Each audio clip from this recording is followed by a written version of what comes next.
Nakapagsimba na ba ang lahat? Tara, samahan niyo ako. Ngayong araw nga ay ika-2 linggo ng Nobyembre at may kanta kami. Habang naglalakad ako dito sa Moriones ay minasalubong akong mga banda. Nakakala mo ay pyesa na ng Tondo. Ayun pala ay prosesyon ng Nazareno. Matapos ang 15 minutong paglalakad ay nakarating na ako. Dito na ako dumaan sa harap para maiba naman.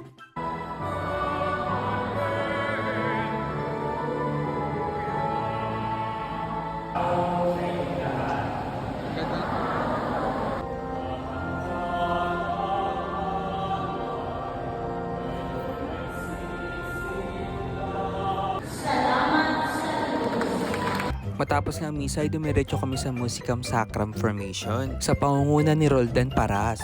Ito nga umpisa pa lang may recitation na. Buti na lang nasa likod ako kaya hindi ako natawag. Ang lain nito ay ipabatid sa mga choir members ang kahalagahan natin sa partisipasyon ng maninimba sa misa. Bye! Follow for more!